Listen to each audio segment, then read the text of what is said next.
cooperation with the Science Fiction League of America.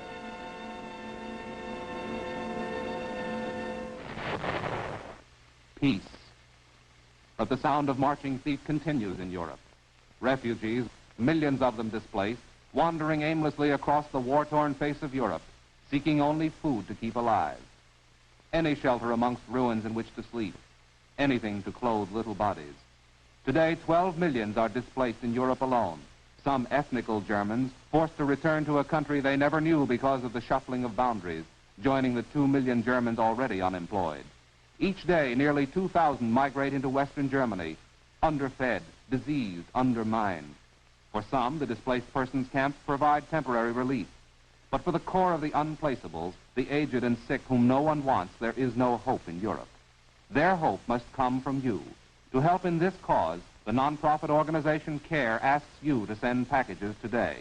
Write CARE, New York, or contact your local CARE office today. Tonight, Tales of Tomorrow presents Blunder, starring Robert Allen and Anne Laurie.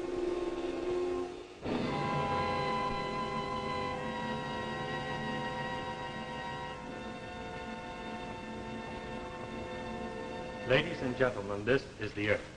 Just as it might look if you were standing on the planet Venus instead of being here in this planetarium. Earth being 25 million miles from Venus, our planet would not look much bigger than a giant. And even at that, there wouldn't be many days on Venus when the atmosphere would let you see as much of it as this. Now, we have had so many questions about what might happen if an atomic explosion got out of hand, or if a comet came swinging our way and made a collision, that we have made an arrangement to let you see how it might look from out in space. Of course, you must understand, this isn't anything that's going to happen. The interesting thing is that it wouldn't look like much at all, even if it did happen. Just some light flaring up like this. And perhaps going on that way for a few million years, or maybe just scattering off into gas in no time at all.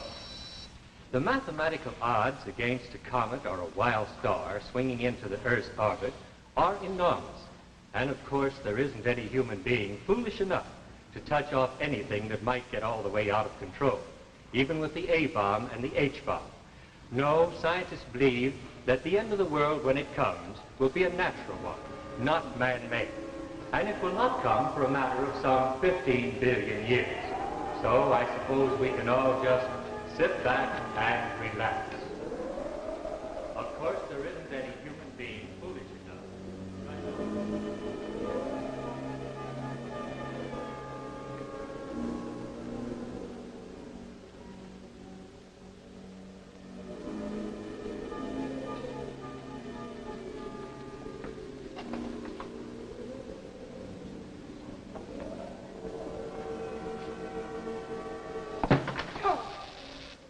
You're not going to... Oh, no, Jane. I'm just getting things ready. You see, the activator doesn't work until the switch is thrown. Now, I told you the experiment wouldn't start till 9, and it won't. These last few minutes, Carl, they seem to take longer than all the years you put on this experiment. Well, at 9 o'clock, we'll know the answer.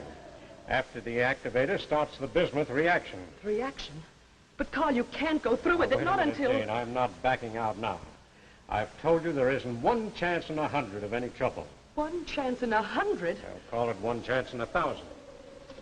I've gone through these calculations over and over, and the answer is always the same. Bismuth fission is possible. The pile we've built up down in the mine is going to start off a slow, controlled reaction, not an explosion. But you sent Dunning and the others to Tromsø, Carl. Wasn't that because of a danger? Their work here was over, Jane.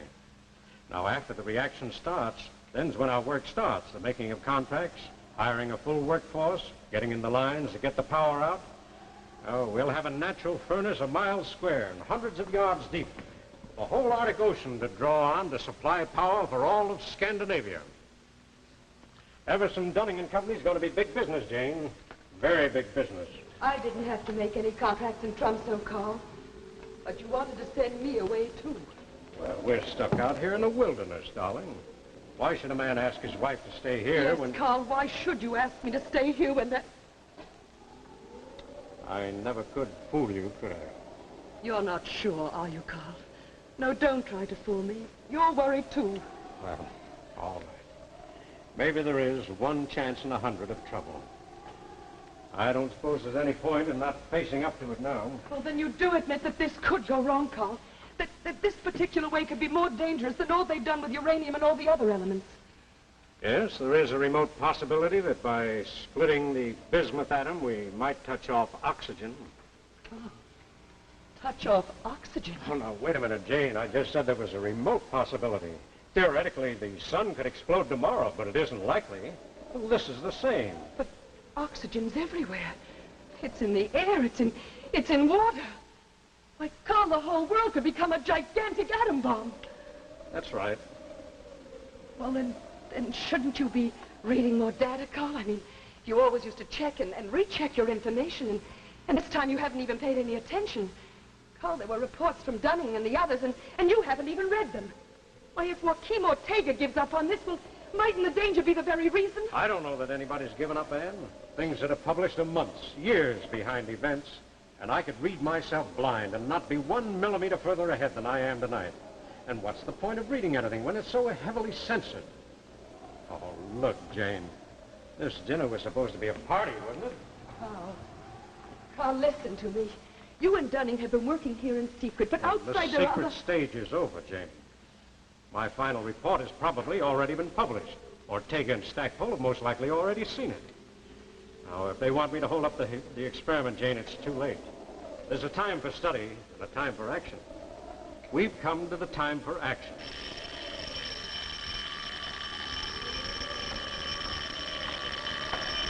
Running at Tromso, calling Carl Everton.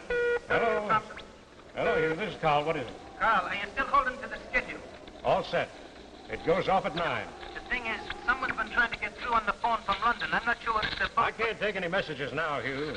This is important, Carl. Well, I'll get in touch with you when it's over. I'll be busy till then, so don't try to call me back. Carl, listen to me. You've got to...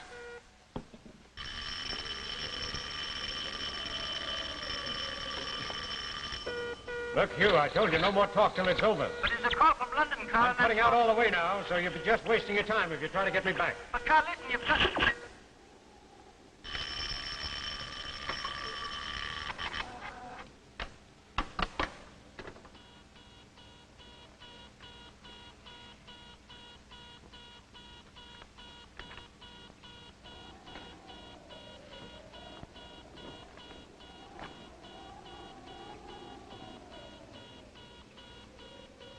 Well, here's to the fission of an element they said could never be split.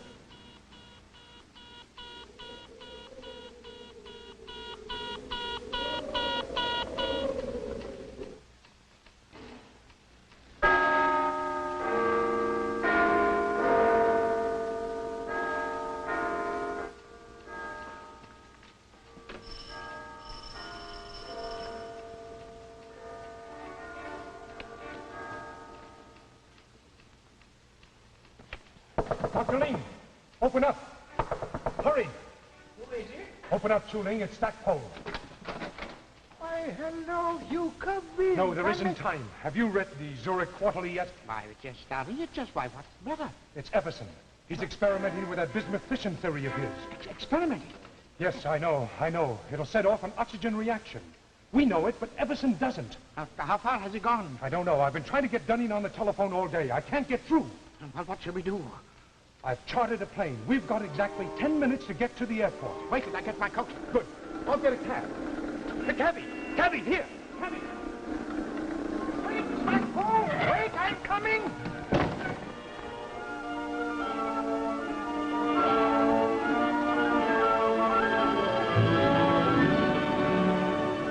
Grandfather, I think you better... In the old stories, Elena, the princess always kissed the one who was sleeping. Grandfather, I didn't mean to wake you. I was just leaving the afternoon mail. Oh, I'm wrong. It was always the princess who was kissed. The famous Dr. Ortega is never wrong. There, and if that makes you a sleeping beauty, don't blame me. At my age, Elena, names mean little, kisses mean much. So whenever you see me dozing, This cable came with the mail? Yes, it came about a half an hour ago. I was wondering whether I should wake you, and then I thought... Is it bad news, Grandfather? Grandfather, the cable, is it bad news? It's from Stackpole in London. He has seen a new report by Everson. Elena, yes. The Zurich Review with my article on bismuth. The issue should have been in Stockholm and Oslo for almost a week now, no? You've asked me that before. It's been out there since the 12th. If Everson has seen my article, he can't be so insane as to go ahead. It was in warning to Everson that I wrote the article. Got the material declassified exactly for him to see. He must have seen it by now. He always reads everything that you... Yes. Everson always used to read everything in his field.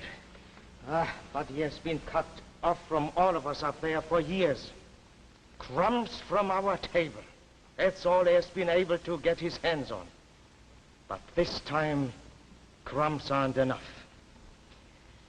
He has made a mistake. Grandfather, is it a bad one? He's going through with his mine project. The one I wrote this Zurich article to warn him against.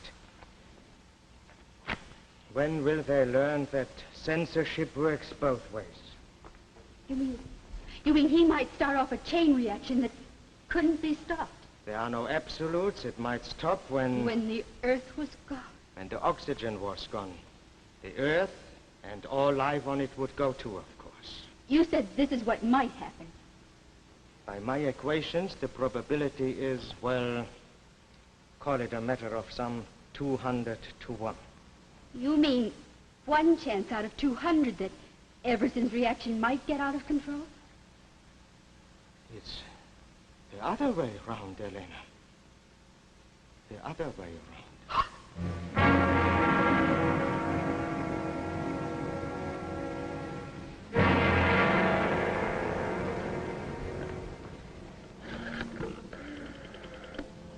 Operator, this is Joachim Ortega calling.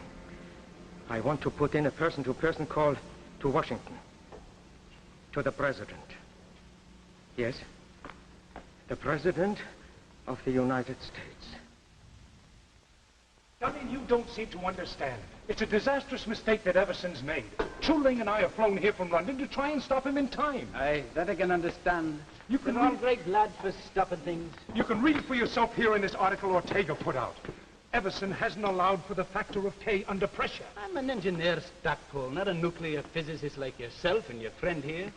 I've read your article through twice, and I can see nothing that affects our plans at the mine. If you will excuse me, Mr. Dunning, there might not be 20 people in the world who could understand this warning which Dr. Ortega has written. But Carl Everson is one of them. If he is proceeding, it can only mean that he has not read the warning. I've sent on every scientific journal that's come to us here in Tromsco.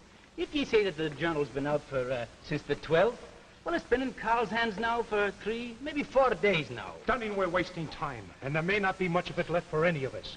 You said that you were in touch with him not 10 minutes ago. Will you please get in touch with him again? I'll tell him that you didn't want us to interrupt him. I'll tell him that black is white. Anything, if you'll just let us read these equations to him. Gentlemen, I'm sorry, but I cannot do such a... I beg your pardon, Mr. Dunning. We haven't much time left in which to avert this error. The radio, if you please. Well, I'll be... The radio, if you please, Mr. Dunning.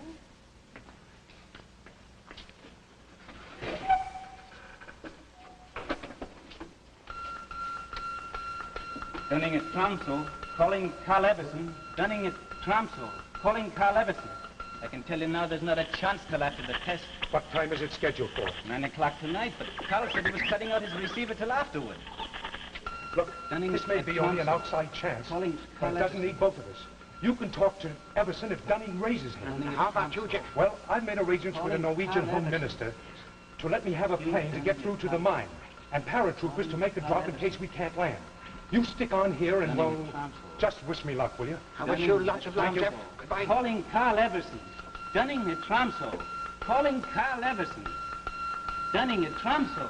Calling Carl Everson.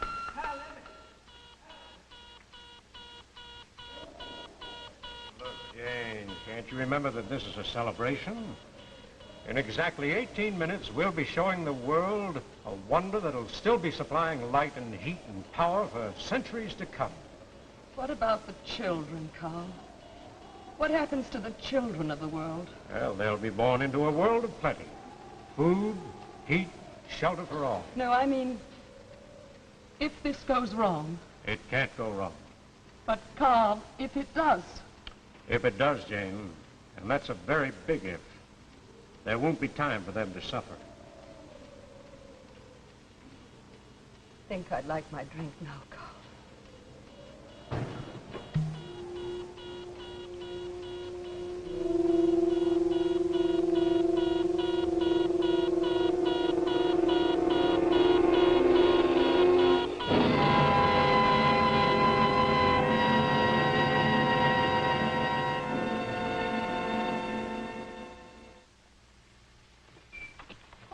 Dear, have a good day? Payday is always a good day, sweetheart. By the way, there was another defense bond in the pay envelope. Here, add this one to the pile. You've certainly saved a lot since you joined the payroll savings plan. I'll say. In times like these, the only way to save is to save before we spend. And the easiest way to save is with United States savings bonds. By putting in only $7.50 a week, in 10 years you'll have bonds and interest worth more than $4,300. Meanwhile, your savings will be helping to make your country strong, for savings bonds are defense bonds. Sign up for bonds where you work or bank. Defense is your job. Buy defense bonds. And now we return to our tale of tomorrow, Blunder.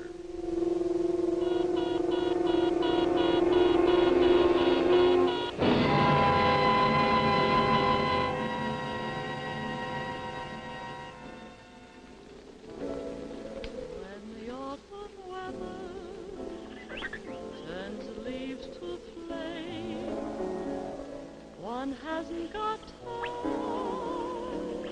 for the waiting game. Oh, the days dwindle down to a precious few. September, November, and these few precious days I'll spend with you. These precious days I'll spend. We interrupt this program to relay an urgent warning to Carl Everson. To Carl Everson, to Carl Everson. Dr. Ortega of America asks you to hold off until he can talk with you. Don't start the reaction. Hold off and call Tromso. Dr. Ortega asks you to hold off and call Tromso.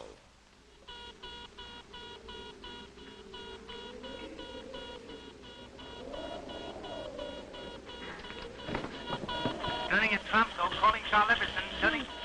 Jane. Thank God, it's Carl there. He's got to Leave, listen I to me. have to talk to you. Now, look, Jane, I didn't want you to stay on, but since you're here, remember you're just as responsible for this project as all of us. We've got to go through with it. I'm scared, Carl. Carl, I'm scared.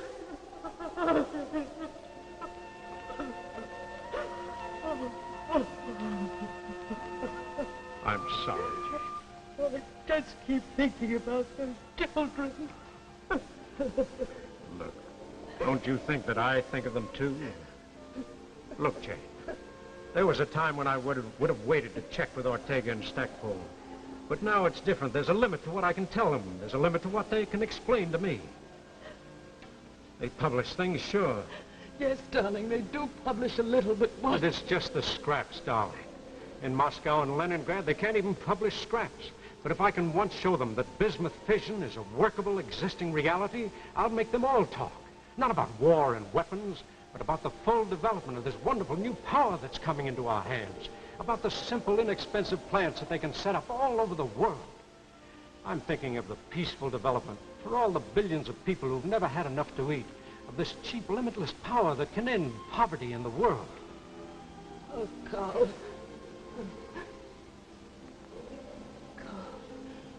Carl, that's a wonderful dream. But the responsibility, do you have the right to take that on yourself?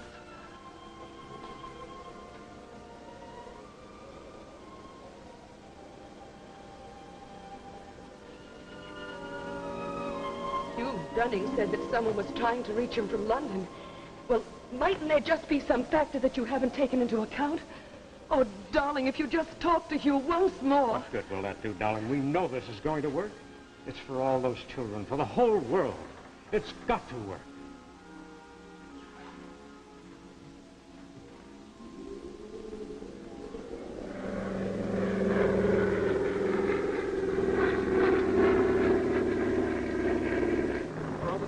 Mr. Stackpole. It'll be a few moments now. Does the pilot know his way from here? Yes, we've trained over this area. 15 or 16 kilometers, we'll be able to see the mine buildings. Good. And you might say a prayer that there'll be some buildings left to see. Carl Everson. This is Jeff Stackpole. Calling Carl Everson. Jeff Stackpole calling Carl Everson. Ortega says, don't set off the reaction. You're forgetting a factor of K. You're forgetting a factor of... There's something wrong with the radio. Oh, yes, here he is. You got it? Carl Everson, this is Jeff Stackpole. Coming in on a plane. We'll be in over the mine within minutes. We'll land by paratroop in the open spaces just north of you. Carl Everson, this is Jeff Stackpole. Stackpole calling Carl Everson. Stackpole calling Carl Everson. Stackpole calling Carl Everson. They haven't. Well, please have them keep trying. Yes, it's top priority and very urgent. Thank you.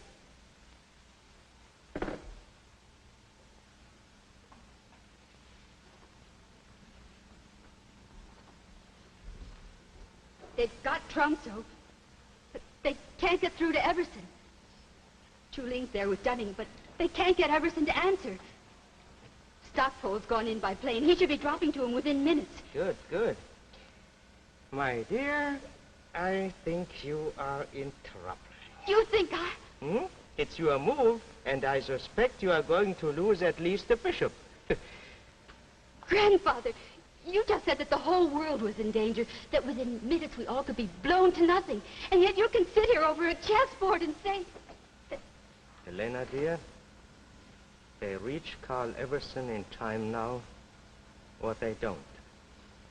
If they don't, there's no remedy that can be devised against this irretrievable blunder. So, let's see about your bishop. Grandfather, there must be something that we There's nothing more now. Not from here. What can be done is being done. Perhaps we've all been afraid too long. Now, I have regrets, but there seems very little fear left. Regrets? Big ones, little ones. I could wish to have seen you married. The new strain of melons we are trying out in the garden, how they'll turn out. Those are two of the big ones. For the small one, here's a formula on the properties of magnetic attraction at low temperatures that I would have liked to work out just a little further. But magnetic attraction has nothing to do with bismuth fission or perhaps with anything. But I'm still curious. Grandfather, you can put your mind to a new problem when... When I should be attacking your bishop and queen. Elena, I'm sorry. But it's still your move. You think I'm going to lose the bishop? Just watch.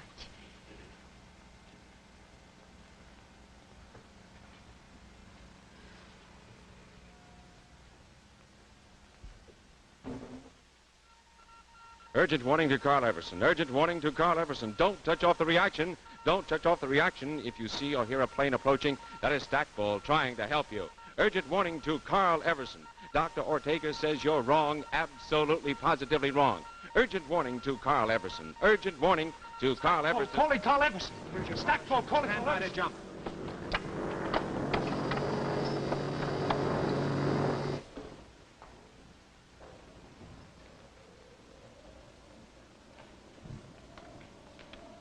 Well, that's that.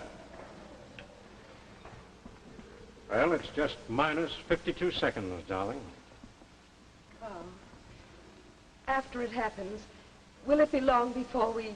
Before we know, it might be 6 seconds, might be 8, depending on how long it takes for the acids to eat through the plates down below after the reaction starts. And then if everything's all right, will we know right away? If it goes past 8 seconds, you'll know that we're off on schedule and everything's under control. If it doesn't, I doubt very much that we'll know that it didn't work. Carl, there's one more thing. Now, wait a minute, Jane. No more, you promise. No, it's not about calling Dunning or what's happening down below. It's about us, Carl. I was wondering if you'd kiss me.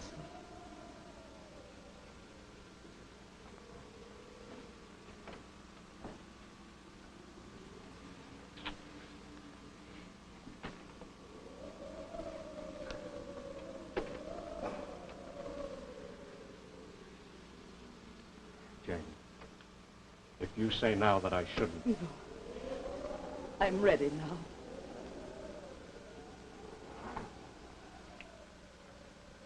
It's time.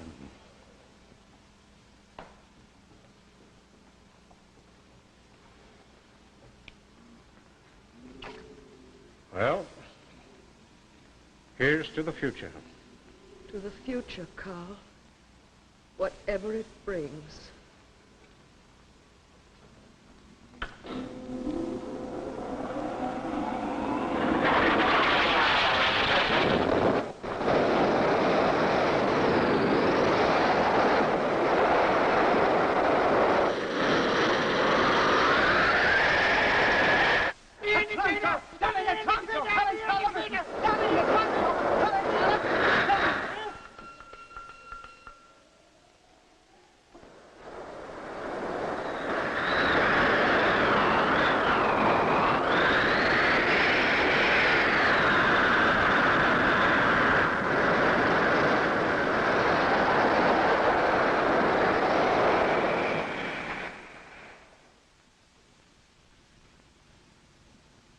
And of course, there isn't any human being foolish enough to experiment with atomic fission.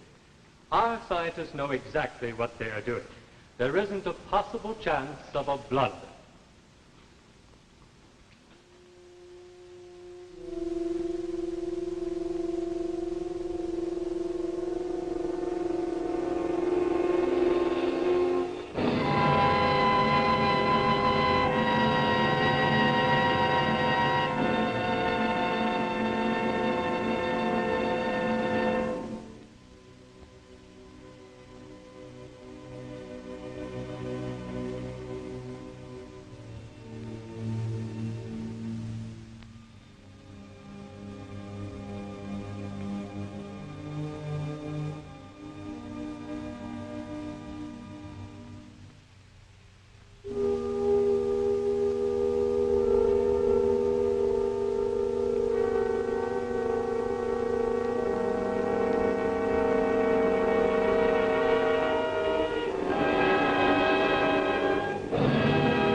Tune in next week at this same time when Tales of Tomorrow will bring into your home an exciting television play, A Child is Crying.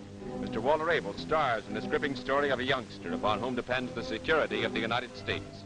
Remember Tales of Tomorrow next week at this same time. The preceding program, originally telecast by ABC in New York, has come to you by special video recording. This is ABC, the American Broadcasting Company.